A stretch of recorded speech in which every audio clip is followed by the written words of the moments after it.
Hello hello. नमस्कार, राम राम। ओम शिवाय नमस्तुभ्यम। आशा और उम्मीद है कि भाई आप सब ठीक होंगे और आपकी जो तैयारी है वो भी बड़े अच्छे तरीके से चल रही होगी। तो जो हमारा कंप्यूटर का लास्ट टॉपिक था उसके अंदर हमने कंप्यूटर कोडिंग को लेकर के जो सारी चीज़ें थी वो एक तरीके से कवर कर ली थी भाई। उसके बाद कंप्यूटर का जो बेसिक टॉपिक है, जैसे जनरेशन ऑफ कंप्यूटर है, क्लासिफिकेशन ऑफ कंप्यूटर है, उनको भी एक तरीके से हमने फिनिश कर लिया था। और अभी मतलब चांसेस हैं कि भाई आपका अगस्त के अंदर या फिर जैसे भी, मतलब जब भी एक तरीके से एग्ज़ाम होता है उस एग्ज़ाम से पहले मैं कोशिश करूंगा कि एक जो मेन फोकस है कि आपका जो कंप्यूटर का सिलेबस है उस कंप्यूटर के सिलेबस को मैं कंप्लीट करवाने की कोशिश करूंगा। और इस अभी आप लोगों को लग रहा होगा अभी जो ये पोर्शन चल रहा है कंप्यूटर का, वो उस कंप्यूटर के पोर्शन के अंदर मैं आपको सिर्फ और सिर्फ एक बार बेसिक पोर्शन करवा रहा हूँ, ताकि जब हम एक तरीके से एडवांस कंप्यूटर के अंदर एडवांस पोर्शन करेंगे, मतलब कंप्यूटर का वो भाग जिसके अंदर आपके अलग अलग टॉपिक शामिल होंगे, जैसे कंप्यूटर नेटवर्क है, इंटरनेट है, प्रोटोकॉल है, या एमएस ऑफिस वगैरह है, वो सारी जो चीज़ें इंक्लूड होंगी वो भी मैं एक तरीके से वो चीज़ें भी एक आपको बिल्कुल ईजिली, बिल्कुल आसान तरीके से मैं वो चीज़ें आपको बताऊंगा। और साथ के साथ जैसे ही बीच में हमारा जो समय मिलता रहेगा उस समय के अंदर मैं आप लोगों को अलग से एमसीक्यू भी जो है वो एक तरीके से बताता रहूंगा। तो आज का जो हमारा एक तरीके से टॉपिक रहेगा वो टॉपिक रहेगा कंप्यूटर संरचना,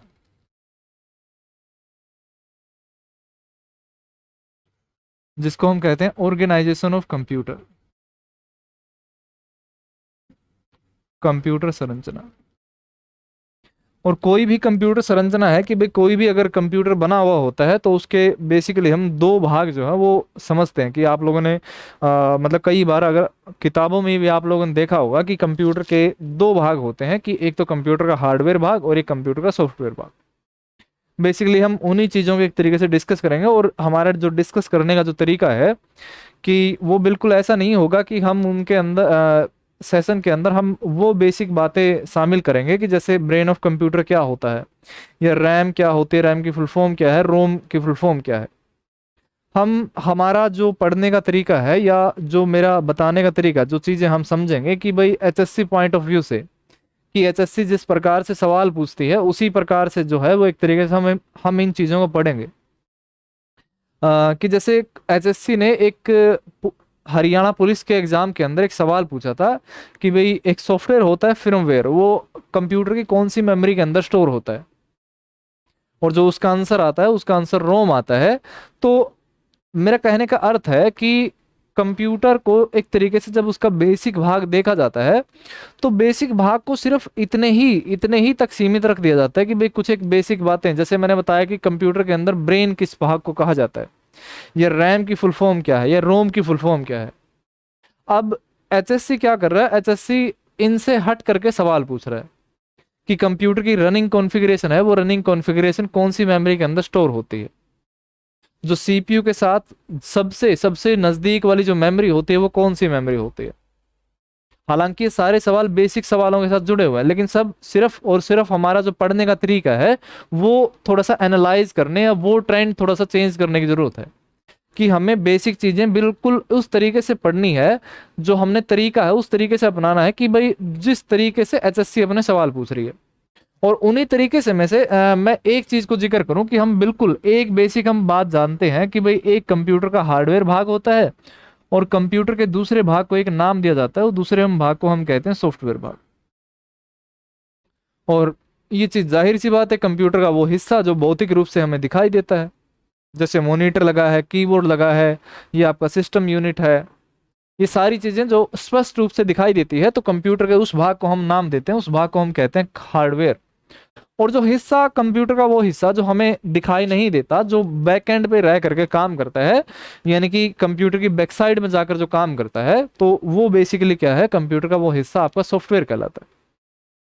अब कंप्यूटर के अंदर जो हमें हार्डवेयर भाग पढ़ना है, कंप्यूटर के अंदर हार्डवेयर भाग को हम जब देखते हैं तो ये बिल्कुल एक बेसिक सा मामला है कि कंप्यूटर के हार्डवेयर भाग के अंदर हम चार चीजों को शामिल करते हैं, कि एक आपका इनपुट डिवाइस, एक आपका आउटपुट डिवाइस, एक आपका प्रोसेसिंग यूनिट, और एक आपका स्टोरेज यूनिट। ये एक तरीके से इंक्लूड किया जाता है। हालांकि अगर मैं दो शब्दों का जिक्र करूं, कि जिनमें से एक शब्द जिसे मैं नाम दूं अकेला कंप्यूटर, और दूसरा शब्द जिसे मैं नाम दूं कंप्यूटर सिस्टम। अब आपको ये लग रहा हो कि भाई ये तो दोनों, मतलब कंप्यूटर और कंप्यूटर सिस्टम तो दोनों ही एक चीज है, लेकिन नहीं, ऐसा ऐसा बिल्कुल भी नहीं होता। कंप्यूटर और कंप्यूटर सिस्टम दोनों अलग अलग चीज है। कि जब एक अकेले कंप्यूटर की बात होती है, मैं सिर्फ और सिर्फ कंप्यूटर की बात कर रहा हूं, कि जब एक अकेले कंप्यूटर की बात होती है तो कंप्यूटर बेसिकली उस मशीन को कहा जाता है जो प्रोसेस करने का काम करती है, जिसके अंदर इनपुट के रूप में डेटा आता है और डेटा के ऊपर प्रोसेस किया जाता है, और प्रोसेस के करने के बाद उस डेटा को किस में कन्वर्ट कर दिया जाता है, इंफॉर्मेशन के अंदर कन्वर्ट कर दिया जाता है। यानी कि सिंपल और सिंपल, एक जब प्रोसेस यूनिट की बात हो तो प्रोसेस यूनिट वाले हिस्से को क्या नाम देते हैं, उस हिस्से को हम सिर्फ और सिर्फ नाम देते हैं कंप्यूटर। कि सिर्फ वो भाग जो प्रोसेसिंग का कार्य करता हो। लेकिन जब एक नाम कंप्यूटर सिस्टम आता है, जिसको हम कहते हैं कंप्यूटर प्रणाली, या फिर जिसको नाम दिया जाता है कंप्यूटर तंत्र, कंप्यूटर तंत्र। जैसे मैं हमारे शरीर के अंदर अलग अलग भागों का जैसे मैं जिक्र करूं, कि भाई कोई भी चीज अगर हम खाते हैं तो बेसिकली उस भोजन को तोड़ना हो या उस भोजन को काटना हो, तो काटने का जो ये सारा कार्य होता है वो हमारे मुख के अंदर ये दांत जो है वो ये कार्य करते हैं। उसके बाद हमारा जो ईसोफेगस से या आहार नली से हम क्या लेते हैं, उस भोजन को एक तरीके से अंदर लेकर जाते हैं। फिर हमारा जठर रस रिलीज होता है अमाशय से। उसके बाद अग्नाशय ग्रंथि आ गया, लीवर एक तरीके से ग्लैंड आ गया। तो जिस प्रकार से कि भाई हर एक शरीर के हर एक इस हिस्से के अलग अलग कार्य होते हैं। जैसे मैंने दांत का अलग कार्य बताया, लीवर का अलग होता है, स्टमक का कार्य अलग होता है। और इसी तरीके से बायोलॉजी के अंदर हम एक टॉपिक पढ़ते हैं और उस टॉपिक का नाम होता है पाचन तंत्र। पाचन तंत्र। और ये पाचन तंत्र क्या है, ये पाचन तंत्र शरीर का किसी एक अंग को पाचन तंत्र नहीं कहा जाता। पाचन तंत्र क्या होता है, पाचन तंत्र एक प्रकार की प्रणाली है जिसके अंदर कई अंग, शरीर के कई अंग शामिल होते हैं। और वो अंग का कार्य क्या होता है, उन अंगों का कार्य है शरीर के अंदर भोजन के पाचन में सहायता करना। और इन सारे अंगों को मिल करके, इन सारे अंगों को मिला करके जो तंत्र तैयार होता है, जो प्रणाली तैयार होती है, उस प्रणाली को क्या कहते हैं, उस प्रणाली को हम कहते हैं पाचन तंत्र प्रणाली। यानी कि जब भी सिस्टम तंत्र का नाम जुड़े या प्रणाली का नाम जुड़े तो वहां पर आप समझ जाइए कि वहां पर कोई एक ऑर्गन या किसी एक चीज की बात नहीं हो रही। वहां किसी अनेक अंगों को मिला करके या अनेक चीजों को मिला करके जो समूह तैयार हो रहा है, उस समूह की बात हो रही है। तो इसी प्रकार से जब हम कंप्यूटर सिस्टम की बात करते हैं, तो कंप्यूटर सिस्टम के अंदर, कि कंप्यूटर सिस्टम का जो अर्थ होता है वो होता है एक तरीके से प्रणाली। और प्रणाली का मैंने ऐसे ही जिक्र किया कि भाई प्रणाली तो उस चीज को कहा जाएगा जिसके अंदर कि कई चीजों का जो क्या बने, एक प्रकार से समूह तैयार हो। अब किन प्रकार की चीजों को तैयार करके एक तरीके से कंप्यूटर सिस्टम प्रणाली जो है वो एक तरीके से तैयार की जाती है, उसको बड़े अच्छे तरीके से हम देखते हैं। कि अभी मैंने बात की भाई कंप्यूटर जो है, जब एक अकेले कंप्यूटर का बात की जाए, जब एक अकेले कंप्यूटर की बात की जाए तो कंप्यूटर बेसिकली वो भाग है या वो चीज है जो क्या करता है, जो प्रोसेस का कार्य करता है। और इस कंप्यूटर को जब इनपुट चाहिए थी, इस कंप्यूटर को जब इनपुट चाहिए था, तो हमने क्या किया कि इस कंप्यूटर के साथ एक मशीन लगा दी, और वो मशीन थी कीबोर्ड। वो मशीन क्या लगा दी मैंने, कीबोर्ड लगा दी, जिसको हम क्या कहते हैं, जिसको हम कहते हैं इनपुट डिवाइस। जिसको हम क्या कहते हैं, इनपुट डिवाइस जिसको हम कहते हैं भाई। और जब इस कीबोर्ड से हमने डेटा दिया, जब इस कीबोर्ड से हमें डेटा दिया, और वो डेटा जो है वो एक तरीके से कंप्यूटर के ऊपर इनपुट का कार्य करता है। डेटा को ऊपर मैंने बिल्कुल पहली क्लास आप लोगों को बताई थी कि अलग अलग प्रकार का डेटा होता है, अल्फाबेटिक डेटा है, न्यूमेरिक डेटा है, अल्फा न्यूमेरिक डेटा है, मतलब अलग अलग प्रकार के मैंने डेटा आप लोगों को वहां पर बताए थे।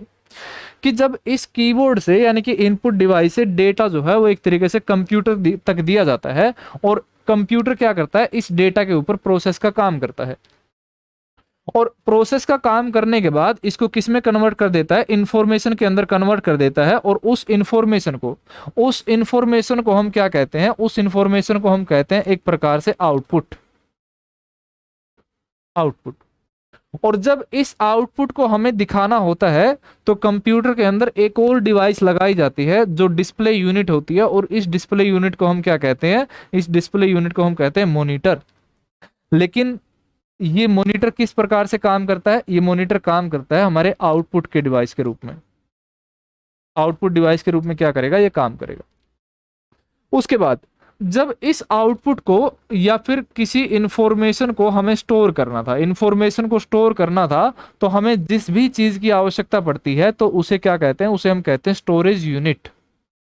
यानी कि आउटपुट था भाई, आउटपुट को हमें स्टोर करना था, तो स्टोरेज यूनिट अलग अलग प्रकार की हो सकती है भाई, रैम भी हो सकती है, हार्ड डिस्क भी हो सकती है, वो एसएसडी यानी कि सॉलिड स्टेट ड्राइव भी हो सकती है।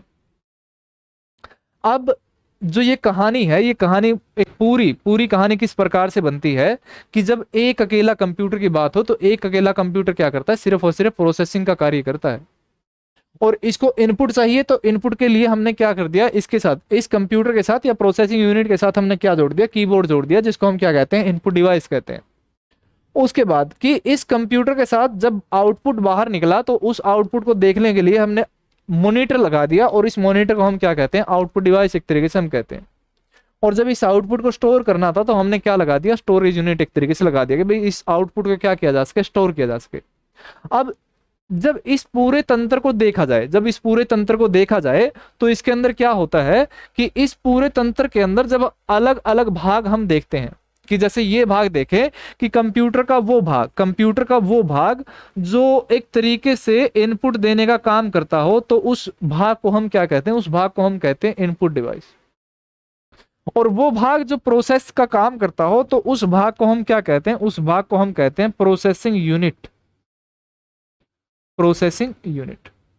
और जब प्रोसेसिंग यूनिट से इंफॉर्मेशन बाहर निकलता है आउटपुट के रूप में, और ये आउटपुट जिस डिवाइस के द्वारा दिखाया जाता है तो उस डिवाइस को हम क्या कहते हैं, उस डिवाइस को हम कहते हैं आउटपुट डिवाइस।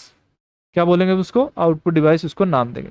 और जब आउटपुट डिवाइस को स्टोर करना होता है तो हम एक प्रकार से किसका प्रयोग करते हैं, अलग अलग प्रकार की मेमोरी का प्रयोग करते हैं, जिसको हम क्या कहते हैं, स्टोरेज डिवाइस एक तरीके से कहा जाता है। यानी कि जब पूरे पूरे एक प्रणाली को देखा जाए, जब पूरे तंत्र प्रणाली को देखा जाए कि उसके अंदर कीबोर्ड भी काम कर रहा है, उसके अंदर प्रोसेस भी काम कर रहा है, उसके अंदर आपका आउटपुट डिवाइस भी काम कर रहा है, और उसके अंदर स्टोरेज यूनिट भी एक तरीके से काम कर रहा है। यानी कि जब अलग अलग डिवाइस मिल करके एक दूसरे के साथ कार्य करती हैं तो उसको क्या कहा जाता है, उसको तंत्र या फिर उसको प्रणाली कहा जाता है। और ये मशीनरी हमारी कौन सी है कि ये जो सारे भाग हैं, जो आउटपुट डिवाइस है या स्टोरेज डिवाइस है या आपके इनपुट डिवाइस है, ये सारी डिवाइसेस जो हैं, ये सारी डिवाइसेस जो हैं वो किसके साथ मिलकर काम कर रही है, कंप्यूटर के साथ मिलकर के काम कर रही है। कि एक कंप्यूटर के साथ क्या जोड़ दिया, इनपुट डिवाइस जोड़ दिया, एक कंप्यूटर के साथ क्या जोड़ दिया, आउटपुट डिवाइस जोड़ दिया, एक कंप्यूटर के साथ क्या जोड़ दिया, स्टोरेज डिवाइस जोड़ दिया। यानी कि जब प्रोसेसर के साथ या फिर कंप्यूटर के साथ जब इनपुट डिवाइस, आउटपुट डिवाइस या स्टोरेज डिवाइस को जोड़ा जाए, जो एक तरीके से प्रणाली तैयार होती है, जो ये कंप्लीट, ये जो पूर्ण प्रणाली तैयार होती है, इसी प्रणाली को एक नाम दिया जाता है और इसी प्रणाली को हम कहते हैं कंप्यूटर सिस्टम। अब मेरे ख्याल से आप लोगों को अंतर समझ में आ गया होगा कि कंप्यूटर और कंप्यूटर सिस्टम के अंदर अंतर क्या है। यानी कि एक कंप्यूटर के साथ या प्रोसेसर कहें या फिर सीपीयू के साथ जब अलग अलग प्रकार की डिवाइसेस को ऐड किया जाता है तो जो वो पूरा सिस्टम, जो पूरा प्रणाली या पूरी तंत्र जो तैयार होता है, उसी प्रणाली को हम नाम देते हैं, उसी प्रणाली को हम कहते हैं कंप्यूटर सिस्टम या फिर कंप्यूटर प्रणाली। और जो कंप्यूटर के साथ अलग अलग चीजें जुड़ी, जैसे कीबोर्ड हमने जोड़ा इनपुट डिवाइस के रूप में, मॉनिटर हमने जोड़ा आउटपुट डिवाइस के रूप में, या स्टोरेज यूनिट एक तरीके से जोड़ी। कंप्यूटर सिर्फ क्या मानते हैं, सिर्फ और सिर्फ प्रोसेसर को मानते हैं कि प्रोसेसर के साथ अगर कोई भी चीज, कोई भी बाहरी चीज अगर जोड़ी जाती है तो उस बाहरी चीज को क्या कहते हैं, उस बाहरी चीज को हम कहते हैं एक्सटर्नल डिवाइस, या इसी को एक और नाम दिया जाता है, इसको हम कहते हैं पेरिफेरल डिवाइस।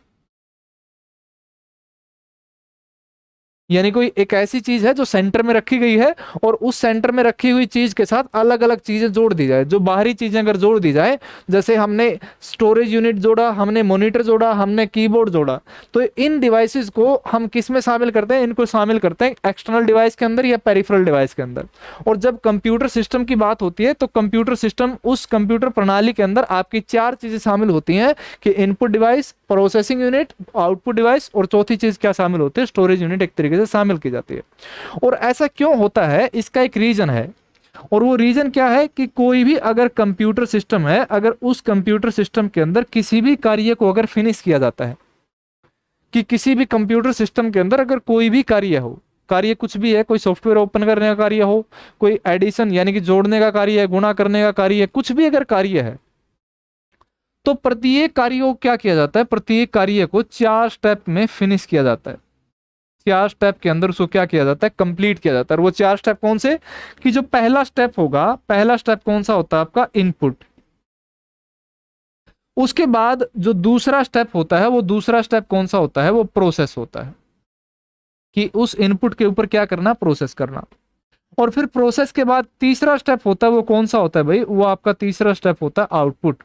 और उसके बाद जो चौथा स्टेप होता है, जो अंतिम स्टेप होता है, वो आपका कौन सा होता है भाई? वो होता है आपका स्टोरेज। ये कई बार आपका जो सवाल है वो आपका पूछा जा चुका है कि भाई कंप्यूटर जो प्रणाली है, कंप्यूटर सिस्टम जो है, वो कौन सा, मतलब उसका काम करने का जो सीक्वेंस है, वो सही क्रम जो है वो कौन सा है? कि कंप्यूटर सिस्टम क्या करेगा? कंप्यूटर सिस्टम एक प्रकार से चार हिस्सों के अंदर काम को चार हिस्सों में डिवाइड करता है, या चार हिस्सों में उसको फिनिश करता है, और ये चारों मतलब सीक्वेंस में है कि पहला काम इनपुट होगा, दूसरा काम क्या होगा? प्रोसेस होगा, और तीसरा काम क्या होगा? आउटपुट होगा, और चौथा काम क्या होगा? स्टोरेज होगा। और इन कामों को करने के लिए, इन काम मतलब कि भाई इनपुट को कौन देगा, या प्रोसेस कौन करेगा, या आउटपुट कौन करेगा, या स्टोरेज कौन हो करेगा? तो कंप्यूटर सिस्टम के अंदर जो ऐसी मशीनें जो इनपुट का काम करती हैं, इनपुट देने का काम करती हैं, उसको हम क्या कहते हैं? इनपुट डिवाइस कहते हैं। जो प्रोसेस करने का काम करेगी उसको हम कहते हैं प्रोसेसिंग यूनिट। जो आउटपुट ग्रहण करने का काम करती है उसको हम कहते हैं आउटपुट डिवाइस। और जो डेटा को स्टोर करने का काम करती है या आउटपुट को स्टोर करने का काम करेगी, उनको हम क्या कहते हैं? स्टोरेज डिवाइस या स्टोरेज यूनिट एक तरीके से कहा जाता है। और जो सबसे पहले हम जिस बारे में जिक्र करेंगे, तो सबसे पहले हम जिक्र करेंगे इनपुट डिवाइस के बारे में। सबसे पहले हम जिक्र करेंगे इनपुट डिवाइस के बारे में, कि इनपुट डिवाइस क्या होता है? कि इनपुट डिवाइस कि भाई कंप्यूटर सिस्टम में, कि कंप्यूटर सिस्टम का वह भाग जो क्या करता हो? इनपुट देने का काम करता हो। जो क्या करता हो? इनपुट देने का काम करे। सिंपल। और सबसे सबसे कॉमन जो एक तरीके से इनपुट डिवाइस प्रयोग की जाती है, वो आपकी कौन सी इनपुट डिवाइस होती है भाई? वो कीबोर्ड एक तरीके से प्रयोग की जाती है। लेकिन इसके अलावा भी कई प्रकार की डिवाइसेस हैं, जैसे आपका माउस है, या माइक है, या आपका ट्रैक बॉल है, या आपका जॉयस्टिक है। ठीक है। उसके बाद आपका ओएमआर है, ओसीआर है, बीसीआर है, एमआईसीआर है, पीओएस है, एमएसआर है, वेब कैम है। ये एक तरीके से अलग अलग प्रकार की डिवाइसेस हैं जो क्या काम करती है? जो इनपुट डिवाइस देने का काम करती है। अब इसके अंदर आपका जो पहला सवाल बनता है, कि आपके जो सबसे सबसे पहला बेसिक सवाल क्या बनता है? कि भाई निम्नलिखित में से पहचान कीजिए कि कौन सी डिवाइस, चार ऑप्शन दे दी जाए कि कौन सी एक प्रकार की इनपुट डिवाइस है, उसके अंदर आपको पहचान करनी होती है कि कौन सी इनपुट डिवाइस है। उसके बाद दूसरी चीज, और दूसरी चीज कौन सी? कि आप सबसे सबसे एक कॉमन जो इनपुट डिवाइस प्रयोग करते हो, वो आप कीबोर्ड प्रयोग करते हो। और इस कीबोर्ड से जब कंप्यूटर के अंदर इनपुट दिया जाता है, या प्रोसेसर के अंदर इनपुट दिया जाता है, वो आप अलग अलग प्रकार से इनपुट जो है वो एक तरीके से दे सकते हो। कि जैसे आप ABCD के रूप में इनपुट दे सकते हो, आप नंबर के रूप में इनपुट दे सकते हो, आप या स्पेशल कैरेक्टर के रूप में इनपुट दे सकते हो आप। इस प्रकार से आप इनपुट दे सकते हो आप। और ये सारा इनपुट जो है, ये सारा इनपुट किसके पास जाता है? ये सारा इनपुट सीपीयू या फिर प्रोसेसर के पास जाता है, जिसको हम कॉमन भाषा में मतलब क्या कह देते हैं, जिसको एक एक अगर अकेले शब्द से जिक्र करें तो वो एक अकेला शब्द कंप्यूटर आता है। आप अब इन दोनों दोनों शब्दों का अंतर जो है वो अपने दिमाग में लेकर के चलिए कि भाई कंप्यूटर क्या चीज है और कंप्यूटर सिस्टम क्या चीज है। कि कंप्यूटर, जब एक अकेले प्रोसेसिंग यूनिट की बात हो रही है तो वो बेसिकली कंप्यूटर की बात हो रही है, लेकिन जब एक पूरे कंप्यूटर सिस्टम की बात हो रही है तो उसके अंदर चारों हिस्से जो है वो आपका इनपुट भी, आपका आउटपुट डिवाइस भी, आपका प्रोसेसिंग यूनिट भी और आपका स्टोरेज यूनिट भी जो है वो इसके अंदर इंक्लूड किया जाता है। तो जब एक तरीके से हम इनपुट देते हैं और ये इनपुट प्रोसेसिंग के लिए सीपीयू के पास जाता है, ये कंप्यूटर के पास जाता है, तो सीपीयू क्या कहता है कि भाई सीपीयू ये कहता है कि मुझे तो सिर्फ और सिर्फ एक ही भाषा समझ में आती है। और वो भाषा कौन सी? वो भाषा है भाई मशीनी भाषा। और मशीनी भाषा के अंदर प्रत्येक चीज को किस में लिखा जाता है? 0 1 के रूप में लिखा जाता है। यानी कि जो आप एक तरीके से ABCD वगैरह जो टाइप करके दे रहे हो वो मुझे सीधे रूप से मुझे भाई नहीं समझ में आता कि आप मुझे मेरे पास क्या भेज रहे हो। मेरे को तो एक ही चीज समझ में आ रही है, और वो कौन सी भाषा? वो मशीनी भाषा, जिसके अंदर प्रत्येक चीज को किस में कन्वर्ट करना होता है? 0 1 के अंदर लिखा जाता है। और ऐसा होता भी है। ये ABCD वगैरह हमें दिखाई देते हैं, हमारे लिए आसान होते हैं, लेकिन कंप्यूटर के पास जब ये पहुंचते हैं वो आपके मशीनी भाषा के रूप में पहुंचते हैं, यानी कि 0 1 के रूप में पहुंचते हैं। तो क्या होता है कि इन चीजों को कौन सी भाषा में कन्वर्ट करने की जरूरत पड़ती है? इसको जरूरत पड़ती है मशीनी भाषा के अंदर कन्वर्ट करने की। और मशीनी भाषा कौन सी? जिसको 0 1 के अंदर रिप्रेजेंट कन्वर्ट किया जाए। यानी कि इन सारी चीजों को किस में कन्वर्ट करना होता है? 0 1 के अंदर कन्वर्ट करना होता है। और फिर इसको किसके पास भेजा जाता है? सीपीयू के पास भेजा जाता है। और सीपीयू क्या समझता है? भाई हाँ, अब मेरे को मामला जो है वो एक तरीके से समझ में आ गया, अब ये चीजें जो है वो मेरी भाषा के रूप में आई है। तो इस मामले में कोई तो चीज ऐसी होगी जो क्या करती होगी, जब हम कीबोर्ड से कुछ भी एक प्रकार से टाइप करते हैं, कि हम ABCD वगैरह 0 1 2 वगैरह कुछ भी अगर हम टाइप करें, तो कोई ऐसी चीज होती होगी जो क्या करती होगी, जो इन चीजों को मशीनी भाषा में कन्वर्ट करने का काम करती है। तो क्या होता है, प्रत्येक इनपुट डिवाइस के साथ क्या लगा हुआ होता है? एक कंट्रोलर लगा हुआ होता है। और उस कंट्रोलर को हम क्या कहते हैं? उस कंट्रोलर को हम कहते हैं इनपुट कंट्रोलर। और इस इनपुट कंट्रोलर का कार्य क्या है कि किसी इनपुट को मशीनी भाषा के अंदर कन्वर्ट करना, ये कार्य किसका होता है? इनपुट कंट्रोलर का होता है। और उस मशीनी भाषा में कन्वर्ट करके किसके पास भेजना? सीपीयू के पास भेजना, ताकि सीपीयू क्या कर सके? सीपीयू उन चीजों को अच्छी तरीके से समझ में आ सके। यानी कि एक और लाइन क्या ऐड होती है कि भाई प्रत्येक इनपुट डिवाइस के साथ एक इनपुट कंट्रोलर होता है, जिसका कार्य क्या होता है कि उसके द्वारा दिए गए इनपुट को मशीनी भाषा के अंदर कन्वर्ट करना। ये तो आती है पहली बात। अब हमने पहली इनपुट डिवाइस जिसके बारे में पढ़ेंगे, और वो इनपुट डिवाइस है हमारी कीबोर्ड। कीबोर्ड कीबोर्ड के द्वारा अगर हम इनपुट के रूप में देखें, तो इनपुट के रूप में भाई अलग अलग प्रकार के जो मतलब अलग अलग प्रकार की जो चीजें हैं, अलग अलग प्रकार की चीजें इनपुट के रूप में हम दे सकते हैं। जैसे ABCD वगैरह या 0 1 2 वगैरह या @ जो है वो एक प्रकार से इनपुट के रूप में दे सकते हैं। अब अगर कीबोर्ड क्या होती है? कीबोर्ड एक तरीके से दो प्रकार से डिवाइड की जाती है। दो प्रकार से डिवाइड की जाती है। दो प्रकार से किस तरीके से? कि एक तो डिवाइड की जाती है भौतिक रूप से, फिजिकल रूप से, भौतिक अपीयरेंस से या फिर फिजिकल अपीयरेंस से, कि कीबोर्ड किस प्रकार से दिखाई दे रही है। और फिजिकल अपीयरेंस से ये तीन हिस्सों में डिवाइड होती है। और तीन हिस्सों में कौन सी? कि पहली कीबोर्ड को एक नाम देते हैं, उस कीबोर्ड को हम कहते हैं वायर्ड। और दूसरी कीबोर्ड को एक नाम देते हैं, उसको हम कहते हैं वायरलेस। और तीसरी कीबोर्ड को एक नाम दिया जाता है, इसको हम कहते हैं ergonomic keyboard. Ergonomic keyboard. Wired मतलब जो तार की सहायता से कनेक्ट होती है, वायरलेस मतलब भाई जिसके अंदर तार नहीं है। और एर्गोनॉमिक क्या होती है? एर्गोनॉमिक कुछ इस प्रकार की एक टेढ़ी कीबोर्ड होती है। जो टेढ़ी कीबोर्ड होती है उस कीबोर्ड को एक नाम दिया जाता है और उसको हम कहते हैं एर्गोनॉमिक कीबोर्ड। उसके बाद दूसरा कीबोर्ड का दूसरा डिवीजन होता है, वो क्या होता है? वो कीज की लेआउट के आधार पर होता है। यानी कि उसके अंदर जो बटन है, जो कुंजी एक तरीके से लगी हुई है, उनकी लेआउट के आधार पर क्या किया जाता है, अलग अलग हिस्सों में, मतलब अलग अलग प्रकार की कीबोर्ड जो होते हैं वो डिवाइड की जाती है। और वो कैसे, कि जो लेआउट के आधार पर 3 प्रकार के कीबोर्ड, और उन 3 प्रकार के कीबोर्ड में जो पहली कीबोर्ड होती है उसे एक नाम दिया जाता है, उसको हम कहते हैं क्वार्टी कीबोर्ड। जो दूसरी कीबोर्ड होती है उसको एक नाम दिया जाता है, उसको हम कहते हैं अजर्टी कीबोर्ड। और जो तीसरी कीबोर्ड होती है उसको एक नाम दिया जाता है, उसको हम कहते हैं ड्वोर्क कीबोर्ड।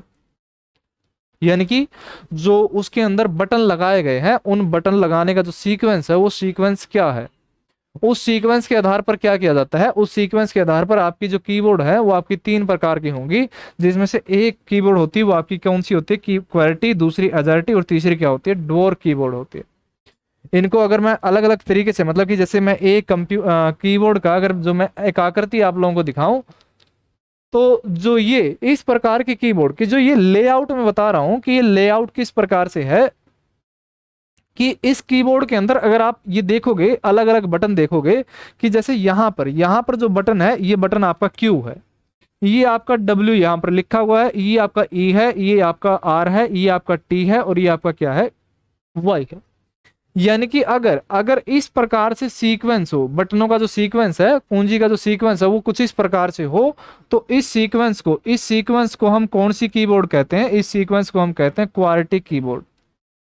अगर यहां पर क्यू की जगह और डब्ल्यू की जगह ए जेड होता तो इसको हम क्या कहते हैं, इसको हम कहते हैं एचआरटी कीबोर्ड। अगर यहां पर डवोर्क होता तो उसको कौन सा होता, उसको डवोर्क कीबोर्ड एक तरीके से कहा जाता। लेकिन क्वार्टी कीबोर्ड जो होती है, क्वार्टी कीबोर्ड एक तरीके से स्टैंडर्ड कीबोर्ड के अंदर शामिल की जाती है। जो सबसे मतलब स्टैंडर्ड कीबोर्ड के अंदर जो आती है वो आपकी कौन सी कीबोर्ड आती है, आपकी क्वार्टी कीबोर्ड आती है।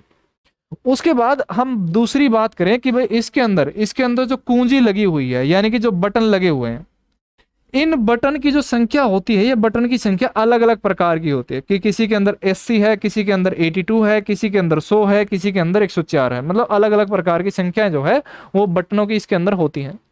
लेकिन जब हम बात करें किसी एक स्टैंडर्ड कीबोर्ड की बात की जाए, कि एक स्टैंडर्ड कीबोर्ड के अंदर अगर बटनों की जो संख्या देखी जाए, कीज की संख्या देखी जाए, तो वो कितनी संख्या होती है भाई, वो 104 संख्या होती है। 104 संख्या होती है एक स्टैंडर्ड कीबोर्ड के अंदर। एक स्टैंडर्ड कीबोर्ड के अंदर कितनी संख्या होती है, 104 संख्या होती है।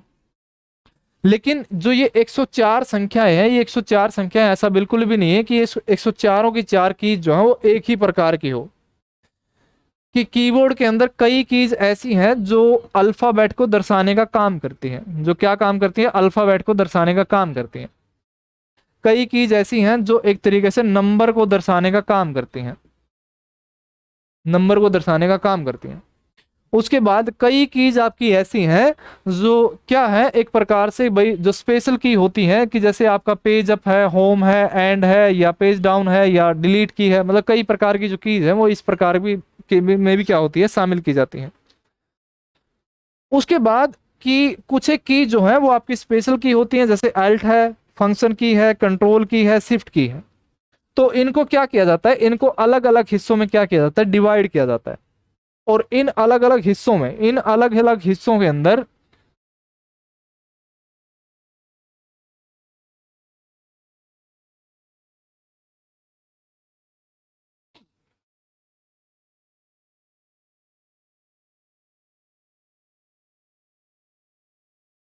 एक मिनट भाई।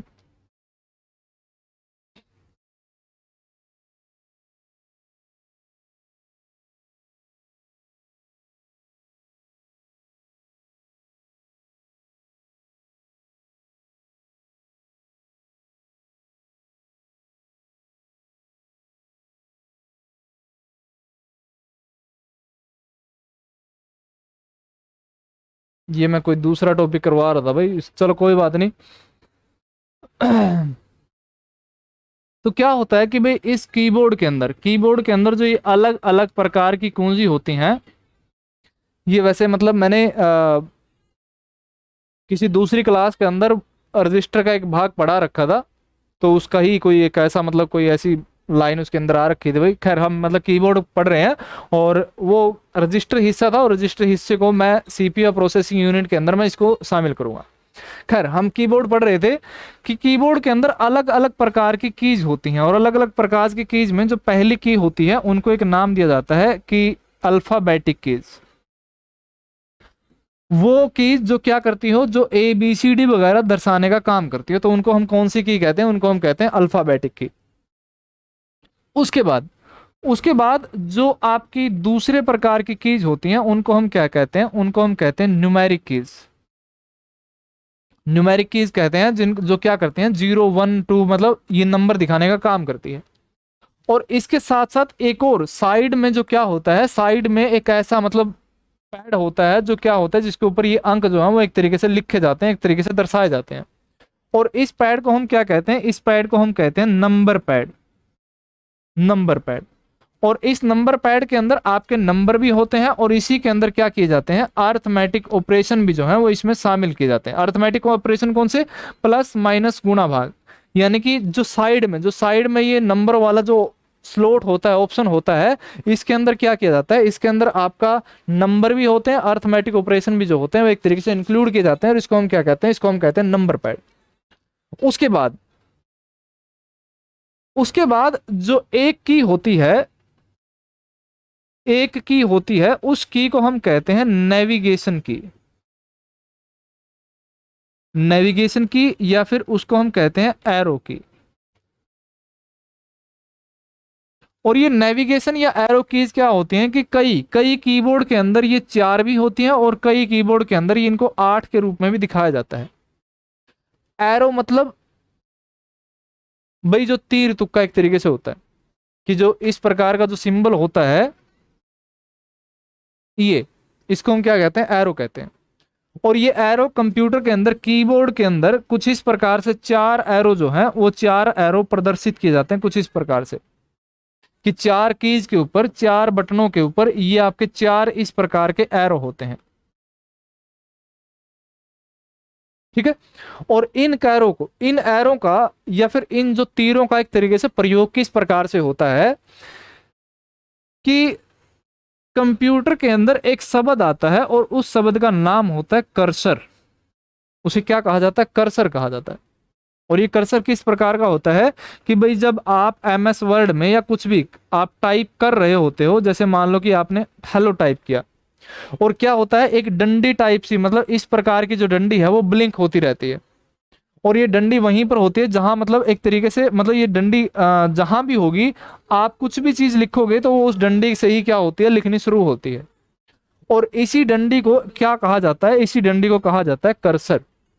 और इसी कर्सर को दाएं बाएं ऊपर नीचे अगर करना होता है, तो दाएं बाएं ऊपर नीचे करने के लिए जिन बटन या जिन कुंजी का प्रयोग किया जाता है, तो उन कुंजी को हम क्या कहते हैं, उन कुंजी को हम कहते हैं नेविगेशन की या फिर एरो की। यानी कि कर्सर की मूवमेंट के लिए, कर्सर की दाएं बाएं ऊपर नीचे मूवमेंट के लिए जिन बटनों का या जिन कीज का प्रयोग किया जाता है, उन कीज को हम क्या कहते हैं, उन कीज को हम कहते हैं नेविगेशन की या फिर उनको कहते हैं एरो की। और ये क्या होती है, आपकी 4 प्रकार की भी होती हैं, और किसी कीबोर्ड के अंदर 8 भी शामिल किए जाते हैं। और वो 8 किस प्रकार से कि 4 प्रकार की कीज और शामिल होती हैं, 4 प्रकार की कीज और शामिल होती हैं जो कर्सर की मूवमेंट के अंदर प्रयोग की जाती हैं। और वो 4 प्रकार की कीज कौन सी, जिनमें से एक कीज को कहा जाता है होम की, दूसरे कीज को कहा जाता है एंड की, तीसरी की को कहा जाता है पेज डाउन की, और जो चौथी की है उसे कहा जाता है पेज अप की।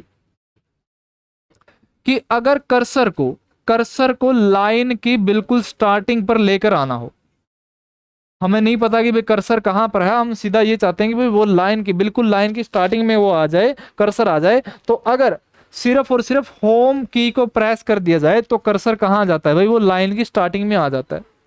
लेकिन अगर हम ये चाहते हैं कि वो बिल्कुल लाइन के एंड में आ जाए, ठीक है ना, कि अगर कर्सर जो है वो लाइन के एंड में आ जाए, तो उसके लिए हम कौन सा प्रयोग करते हैं, उसके लिए हम एंड की का प्रयोग करते हैं। उसके बाद पेज डाउन या पेज अप, कि जैसे आप टाइप कर रहे हो और टाइप करते समय आपने क्या कर दी, आपने पेज जो है वो कई जो है भाई भर दिए, भाई कई पेजों के ऊपर आपने कार्य कर दिया, कि इसके ऊपर भी कार्य कर दिया, इसके ऊपर भी कार्य कर दिया, इसके ऊपर भी कार्य कर दिया। और कर्सर मान लो कि भाई यहां पर जो है वो यहां पर वो कर्सर जो है एक तरीके से हो, अगर इस कर्सर को आप पिछले पेज के ऊपर लेकर जाना चाहते हो, यानी कि इस कर्सर को पिछले पेज पर अगर लेकर जाना चाहते हो, तो अगर आप पेज अप की प्रेस करोगे तो आपका जो कर्सर है वो कहां चला जाएगा, वो पिछले पेज के ऊपर चला जाएगा। लेकिन जब आप पेज डाउन करोगे तो पेज डाउन करते ही जो आपका कर्सर है वो आपका कहां पर चला जाएगा भाई, वो अगले पेज के ऊपर चला जाएगा। यानी कि जब नेक्स्ट के पेज के ऊपर हमें कर्सर भेजना होता है तो हम कौन सी की का प्रयोग करते हैं, हम पेज डाउन की का प्रयोग करते हैं। लेकिन जब पिछले पेज पर लेकर जाना हो तो हम कौन सी की का प्रयोग करते हैं, हम पेज अप की का प्रयोग करते हैं। और ये 8 की मतलब कि जैसे कि कई बार क्या होता है, कई बार तो ये चारों की जो है वो आपकी मतलब इन्हीं एरो की के ऊपर होम दिखा दिया जाता है, एंड दिखा दिया जाता है, पेज अप पेज डाउन दिखा दिया जाता है। लेकिन कई बार क्या होता है, कई कीबोर्ड के अंदर इन चारों को अलग दिखाया जाता है और इन चारों कीज को अलग रूप से दिखाया जाता है। इस कारण मैं कह रहा हूं कि एरो कीज या नेविगेशन की अधिकतम कितनी संख्या हो सकती है, 8 संख्या जो है वो एक तरीके से हो सकती है। उसके बाद जो अगली की का प्रकार है, वो अगली कीज का प्रकार है मॉडिफायर की। और इस मॉडिफायर की में आपकी 3 प्रकार की शामिल होती हैं, जिनमें से एक की को एक नाम दिया जाता है कंट्रोल की, दूसरी कीज को नाम दिया जाता है शिफ्ट की, और तीसरी की को नाम दिया जाता है एल्ट की। क्या होता है आपका कंट्रोल, शिफ्ट और एल्ट जो है वो 3 प्रकार की होती हैं, जिन्हें हम कौन सी की कहते हैं, इन्हें मॉडिफायर की जो है एक तरीके से कहा जाता है। लेकिन इनके साथ एक खास बात है, और एक खास बात कौन सी, कि अगर इन कीज की यानी कि इन बटन की बात की जाए तो ये बटन जो है, ये कीज जो है वो कभी भी अकेले रूप में कार्य नहीं करती, कभी भी अकेले रूप में कार्य नहीं करती। ना तो वो कंट्रोल अकेले रूप में कार्य करता, ना शिफ्ट कार्य करती, ना अल्ट काम करता। कि जैसे अगर कोई टेक्स्ट या कोई किसी भी चीज को हमें कॉपी करना होता है तो हम क्या करते हैं, कंट्रोल प्लस में सी एक तरीके से कुंजी दबाते हैं। यानी कि ये जो बटन है, ये बटन एक अकेले रूप में कभी भी कार्य नहीं करते, इनको किसी दूसरी कीज के साथ यानी कि दूसरे बटन के साथ क्या किया जाता है, कार्य करवाया जाता है।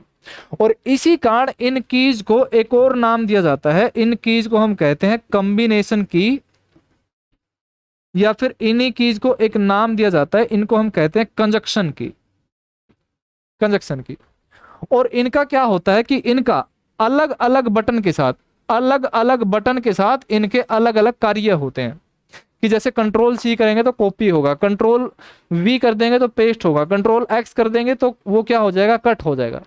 यानी कि भाई ये जितनी भी मॉडिफायर की है या शिफ्ट की है या अल्ट की है, तो इनका अलग अलग कार्य होता है अलग अलग कीज या अलग अलग बटन के साथ, कि इनका एक ही कार्य नहीं होगा। बटन मतलब प्रत्येक बटन के साथ इनका कार्य क्या हो जाता है, चेंज हो जाता है। उसके साथ अगर हम शिफ्ट की बात करें, शिफ्ट की क्या करती है कि अल्फाबेट में अगर किसी विशेष शब्द को अगर अपर केस में दर्शाना हो, कि भाई कोई एक दो शब्द है जिनको हमें अपर केस में दर्शाना हो, तो हम क्या कर सकते हैं, शिफ्ट कीज की सहायता से अपर केस के अंदर दर्शा सकते हैं। उसके बाद अल्ट की भी भाई अलग अलग प्रकार के कार्य हैं। कि जैसे अल्ट प्लस F4 किया जाए तो किसी विंडो को क्लोज करने के लिए, किसी टैब को क्लोज करने के लिए अल्ट प्लस F4 का प्रयोग किया जाता है। यानी कि मेरे कहने का मतलब क्या है कि ये तीनों की आपकी मॉडिफायर की जरूर है, और लेकिन इन कीज को क्या कहा जाता है, इन कीज को कॉम्बिनेशन या कंजक्शन की भी कहा जाता है। और उसका कारण क्या है, उसका कारण है कि भाई ये कीज जो है वो एक अकेले रूप में कार्य नहीं करती, वो क्या करती हैं, वो एक मतलब किसी दूसरी की के साथ मिलकर के कार्य करते हैं। उसके बाद जो तीसरी की है, तीसरी की को एक नाम दिया जाता है, तीसरी की को हम कहते हैं टॉगल की, और इस टॉगल की को एक और नाम दिया जाता है, इसको हम कहते हैं स्विच की, टॉगल की या फिर स्विच की। कि भाई जैसे घर के अंदर हम अलग अलग प्रकार की इलेक्ट्रिक चीजें प्रयोग करते हैं, जैसे फैन प्रयोग करते हैं, या भाई बल्ब होता है, कि या तो बल्ब को जब हमें ऑन करना हो या जलाना हो तो बटन को हम क्या कर देते हैं, बटन को ऑन करेंगे तो बल्ब जो है एक तरीके से जल जाता है, और उस बटन को अगर ऑफ कर दें तो वो बल्ब क्या हो जाता है, एक तरीके से बंद हो जाता है। यानी कि इनको स्विच की को क्यों कहा जाता है, कि या तो इन कीज को अगर ऑन कर दिया जाए तो सारे कार्य उसी तरीके से होंगे, अगर इन कीज को बंद कर दिया जाए तो सारे कार्य क्या हो जाएंगे, एक तरीके से बंद हो जाएंगे। ऐसा बिल्कुल भी नहीं है कि भाई मतलब इन कीज का प्रयोग करके, जैसे भाई किसी बटन को मतलब अगर हम बीच में छोड़ दें, भाई पंखे का बटन है, पंखे का बटन ना तो हमने ऑन किया ना हमने ऑफ किया, अगर उसको बिल्कुल बीच में छोड़ दिया तो इसका अर्थ तो ये तो बिल्कुल भी नहीं होगा कि भाई वो पंखा जो है वो पंखा बिल्कुल धीरे धीरे चलेगा, ऐसा तो बिल्कुल भी नहीं होता। या तो वो बिल्कुल चलेगा या फिर बिल्कुल बंद होगा। तो इसी प्रकार से तीन की प्रयोग की जाती है, या तो कार्य होगा या फिर बिल्कुल बंद होगा। और इन कीज में कौन सी की आती है, पहली की को कहा जाता है कैप्स लॉक, दूसरी की को कहा जाता है स्क्रॉल लॉक, और जो तीसरी की होती है उसको कहा जाता है नम लॉक। कि अगर अगर अल्फाबेट को अपर केस के अंदर लिखना हो या उसको अपर केस में अनेबल करना हो या डिसेबल करना हो तो हम कौन सी की का प्रयोग करते हैं, कैप्स लॉक की का प्रयोग करते हैं। अगर कंप्यूटर के अंदर स्क्रोलिंग को ऊपर नीचे मतलब कि स्क्रोलिंग को अगर अनेबल या डिसेबल करना हो तो हम कौन सी की का प्रयोग करते हैं, स्क्रॉल लॉक का प्रयोग करते हैं।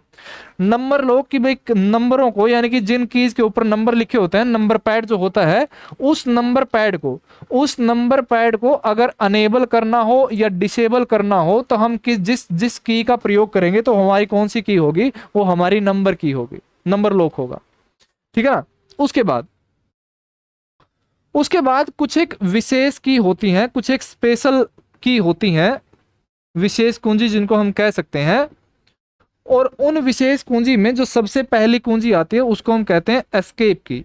और इस एस्केप की को एक नाम दिया जाता है और इस एस्केप की को हम कहते हैं एबोर्ट की।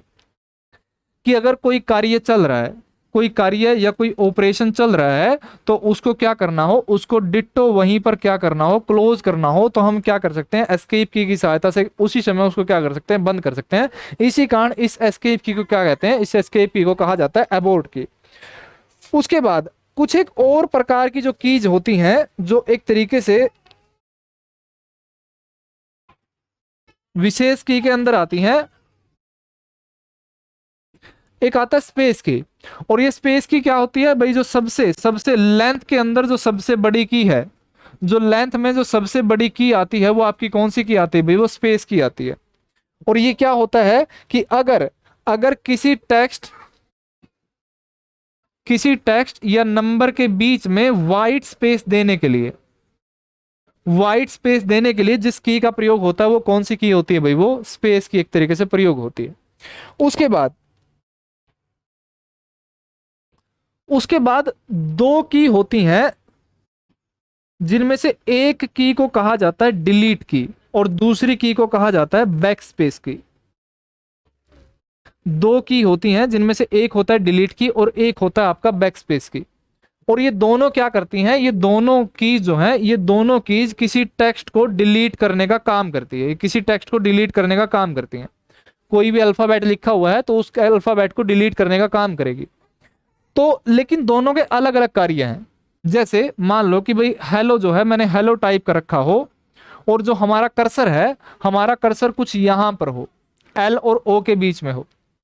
अगर मैंने डिलीट प्रेस किया तो डिलीट क्या करता है, डिलीट अगर कोई भी जो टेक्स्ट है, कर्सर के राइट साइड में कोई भी टेक्स्ट होगा, कर्सर के राइट साइड में कोई भी टेक्स्ट होगा, अगर उसको डिलीट करना है तो हम कौन सी की का प्रयोग करेंगे, हम डिलीट की का प्रयोग करेंगे। लेकिन अगर हमने बैक स्पेस की का प्रेस किया तो कर्सर के लेफ्ट हैंड साइड मतलब कर्सर के लेफ्ट साइड में मतलब यहां पर अगर कोई टेक्स्ट होगा वो क्या हो जाएगा, वो एक तरीके से डिलीट हो जाएगा। अगर मैंने डिलीट की प्रेस किया तो आपका राइट मतलब ओ चला जाएगा। अगर मैंने बैक स्पेस की प्रेस किया तो हमारा कौन सा चला जाएगा, एल एक तरीके से डिलीट हो जाएगा। और ये आपके कौन से कीज होते हैं, ये आपके डिलीट या फिर बैक स्पेस की से होते हैं। उसके बाद पांचवी की आती है आपकी टैब की। और ये टैब की क्या करती है, टैब की एक तो इसका एक कार्य है एमएस वर्ड के अंदर अगर इंडेंटेशन करनी हो, और इसका दूसरा कार्य क्या है कि जब हम एक तरीके से ऑनलाइन फॉर्म अप्लाई करते हैं, तो एक टैब से अगर दूसरे टैब पर हमें जाना हो, कि जैसे मान लो कि भी एक टैब के अंदर नेम भरना है, दूसरे टैब के अंदर फादर नेम अप्लाई करना है, तो यहाँ अगर भाई नेम भर दिया तो उसके बाद हमें दूसरी टैब पर जाना हो तो हम क्या कर सकते हैं, टैब की को प्रयोग कर सकते, मतलब हम एक टैब से दूसरे टैब पर हम जा सकते हैं। तो इस प्रकार से मतलब एक और की आती है, और वो की आती है आपकी प्रिंट स्क्रीन की, प्रिंट स्क्रीन की। और इस प्रिंट स्क्रीन की का जो प्रयोग होता है आपका, कि अगर एल्ट के साथ इस प्रिंट स्क्रीन को दबा दिया जाए, कि अगर इस एल्ट के साथ प्रिंट स्क्रीन को दबा दिया जाए तो ये क्या करती है, ये डिस्प्ले या फिर स्क्रीन को क्या करती है, ये कॉपी करती है। डिस्प्ले स्क्रीन के ऊपर कोई भी दृश्य होगा तो वो क्या हो जाएगा, कॉपी हो जाएगा, और उसको हम फिर कंट्रोल प्लस वी की सहायता से हमको क्या कर सकते हैं, उसको हम कहीं भी क्या कर सकते हैं, पेस्ट कर सकते हैं। तो ये लगभग आपका मामला आता है कुछ कीज यानी कि बटनों के आधार पर। उसके बाद कंप्यूटर मतलब कीबोर्ड के अंदर 12 कीज और होती हैं जिनके कुछ विशेष कार्य होते हैं, और जिनको जिनको डिवाइड किया जाता है F1 से लेकर के F12 तक, और इन कीज को हम एक नाम देते हैं, और इन कीज को कहा जाता है फंक्शन की। इन कीज को क्या कहा जाता है, इन कीज को कहा जाता है फंक्शन की। और इन फंक्शन की के अलग अलग कार्य होते हैं, और वो अलग अलग कार्य किस प्रकार से, कि जैसे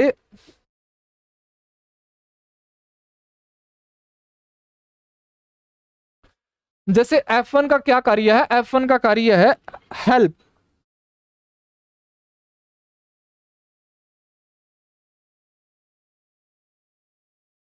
अगर हेल्प के लिए जो भाई की प्रयोग की जाती है वो की कौन सी होती है भाई, आपकी F1 होती है। किसी फाइल या फोल्डर का अगर रीनेम करना हो, अगर उसका नेम चेंज करना हो, तो हम कौन सी की का प्रयोग करते हैं, हम F2 की का प्रयोग करते हैं। अगर सर्च बार पर जाना हो, किसी भी चीज को हमें सर्च करना हो, तो हम क्या कर सकते हैं, हम F3 की सहायता से क्या कर सकते हैं, उस चीज को सर्च कर सकते हैं। F4 क्या करती है, F4 एल्ट के साथ काम करती है कि किसी विंडो को एक तरीके से क्या करना हो, क्लोज करना हो। F5 का काम क्या है, F5 का काम होता है रिफ्रेश करने का, कि कोई भी अगर मतलब रिफ्रेश विंडो या टैब को रिफ्रेश करना हो तो हम कौन सी की का प्रयोग करेंगे, F5 का प्रयोग करेंगे। उसके बाद कि एड्रेस बार पर मतलब प्रत्येक डेटा क्या होता है, एक एड्रेस होता है, तो उसके एड्रेस बार पर हम जाना हो तो F6 का क्या करते हैं, प्रयोग करते हैं। और F7 क्या करती है, स्पेलिंग या फिर ग्रामर चेक के अंदर कौन सी की प्रयोग होती है, आपकी F7 जो है एक तरीके से प्रयोग की जाती है।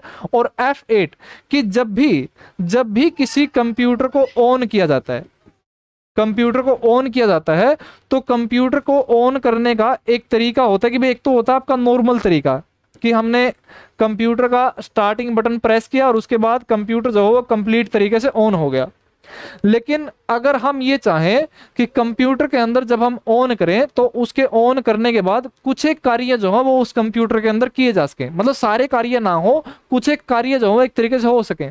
कि जैसे हमारे मोबाइल का जो अल्ट्रा सेविंग मोड होता है, उस अल्ट्रा सेविंग मोड के अंदर क्या कर सकते हैं कि भाई हम सिर्फ और सिर्फ हम फोन कॉल जो है वो एक तरीके से अटेंड कर सकते हैं, किसी को फोन कॉल कर सकते हैं।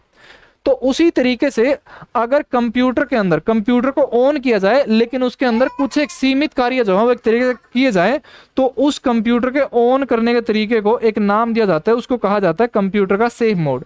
अगर कंप्यूटर को सेव मोड में चलाना हो तो हम क्या करते हैं, F8 जो है वो एक तरीके से प्रेस करते हैं। उसके बाद F9 क्या काम करता है कि किसी प्रोग्राम को एक तरीके से रन करना, किसी प्रोग्राम को रन करना या फिर किसी प्रोग्राम को कंपाइल करने का जो कार्य होता है वो कौन सी की का होता है, F9 का होता है। और F10 क्या होता है कि भाई कंप्यूटर के अंदर मेन्यू बार पर अगर जाना हो तो हम कौन सी की का प्रयोग करते हैं, F10 का एक तरीके से प्रयोग करते हैं। F11 की अगर फुल स्क्रीन मोड को ऑन करना हो या ऑफ करना हो तो F11 की प्रयोग की जाती है। अगर सेव एज करना हो तो हम कौन सी की का प्रयोग करते हैं, F12 की का प्रयोग करते हैं। तो ये आपका जो टोटल मामला था, ये आपका टोटल मामला था कीबोर्ड को लेकर के, कि कीबोर्ड को लेकर के जितने भी आपके सवाल बन सकते हैं, मतलब उन सारे मतलब जो चीजें जो हो सकती हैं वो एक तरीके से मैंने मतलब वो सारी चीजें यहाँ पर शामिल की। उसके बाद आपकी अलग अलग प्रकार की और डिवाइसेज होती हैं जो इनपुट का काम करती हैं। जैसे आपका माउस है, माउस को भी अलग अलग तरीके से हम पढ़ेंगे कि माउस के अलग अलग कार्य क्या हैं। उसके बाद जो ऑप्टिकल डिवाइस होती है MR OMR BCR, उनको भी क्या करेंगे, अलग अलग तरीके से पढ़ेंगे भाई। तो आज की क्लास के लिए इतना ही बहुत है भाई। तो हम मिलते हैं अगले सेशन के अंदर। तो तब तक के लिए नमस्कार, जय हरियाणा, जय हरियाणवी, जय हिंद, जय भारत।